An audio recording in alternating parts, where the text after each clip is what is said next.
Hi there, it's Jamie with Tharp Firearms and Training, and I get a lot of questions about, what firearm's the best one for me. What firearm should I choose when people are coming to take my classes?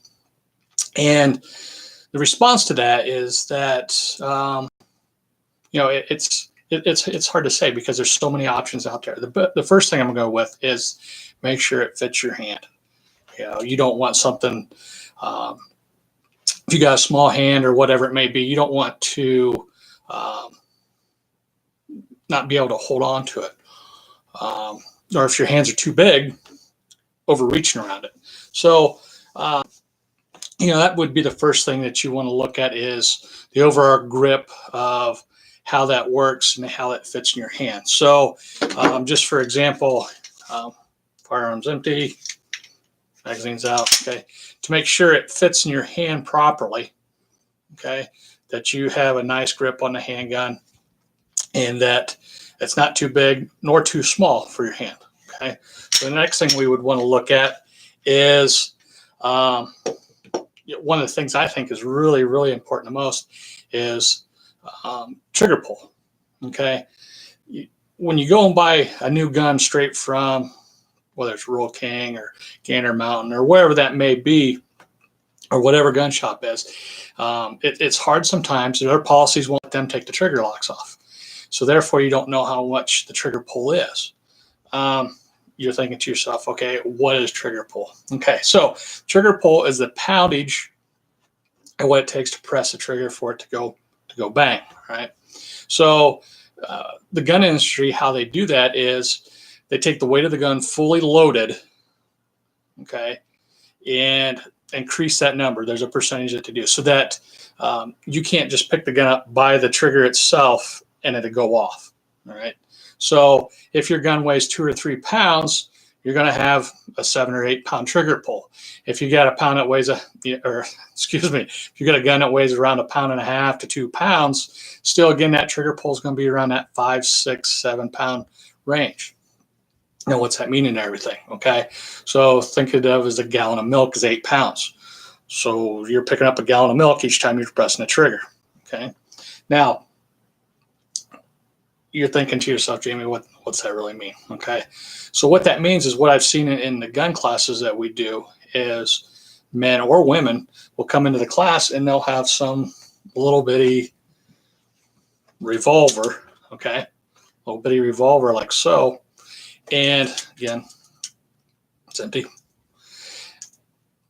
They'll have especially with revolvers, depending on the manufacturer, they've got one heck of a trigger pull. They're like 10 pounds. So you're sitting here squeezing, and you're squeezing your guts out, trying to get that trigger to go. And as you're doing so, gun cocks to the left because if you're a right-handed shooter. Okay.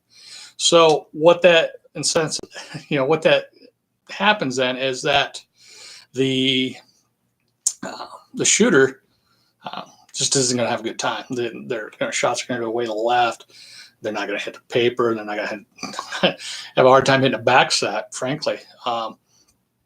So what you have to watch is the trigger pull on that. Okay, and it's hard to tell. Like I said, when you go to the gun manufacturer or when you go to the gun shops, what them trigger pulls are like. This one has several rounds through it. And it's still got a pretty good trigger in it. And the reason why they put, just my opinion, the reason why they put such a hard trigger pull on these small revolvers and these small, we'll call them compacts, okay, is that they,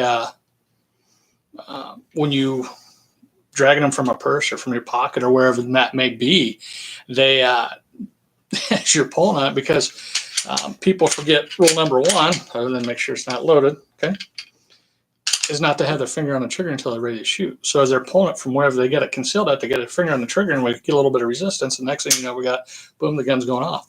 That's how people end up getting shot or shooting themselves, is because, I don't know, it just went off. Well, it just doesn't go off unless you get your finger on the trigger or something's pressing the trigger, okay?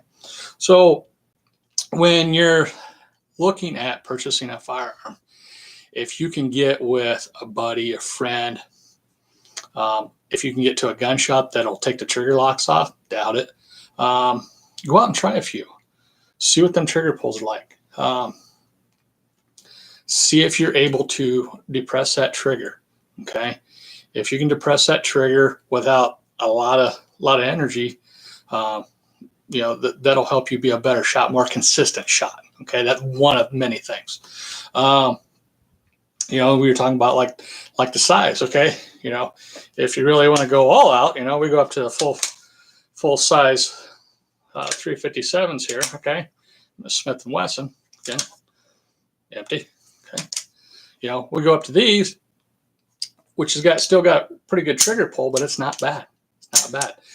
The other misconception we get is that the smaller the gun, okay, the smaller the gun, the less recoil I may have. No, not going to happen. Okay, sometimes these even got more recoil than these big ones. Okay, the full size. All right, for a simple fact that once you get some of these smaller guns, the weight of them increases the recoil because there's not as much to hold the muzzle down.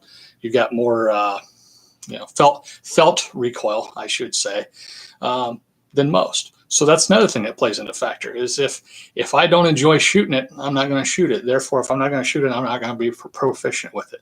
So you got to be able to find a gun that fits your hand, has good trigger pull, okay, that you're not pulling your guts out, and it's enjoyable to shoot. If you can find all three of these, that's a good starting base to start off on, and go from there. Okay. One more thing to consider before we go is, I showed you two different here that we're doing revolver or handgun. Okay. The other thing is can I, whether it's a large frame or full size frame or a small size frame, can I run that slide? Am I capable to pull that slide back with my hand strength that I have? Okay. Maybe so, maybe not. Okay. Can I simply take on a revolver, little button right here, push it and open it up? Yeah, most people can. Okay, and then close that. Okay. Now, does everybody have to? If you don't have the hand strength, that you have to go to revolver? No. What you can work on is your hand strength itself. Okay. Go to the gym, go on a little squeezy thing, get a squeezy ball, something. Work on your hand strength. Some of the things we struggle with is age. We all get there, whether it's our eyesight or our physical abilities. Okay, we have to know. Clint Eastwood said it, Dirty Harry. We got to know your limitations. Okay, so know your limitations, know where that's at, but be able to get a firearm that fits your hand. You're able to press, and then you can manipulate so that when it comes time to protect yourself or protect your loved ones, you can. So until now. For now, I should say, this going live stuff and doing this off the cuff is not as easy as it looks. Okay, folks. But for now, stay safe, keep shooting. Thank you.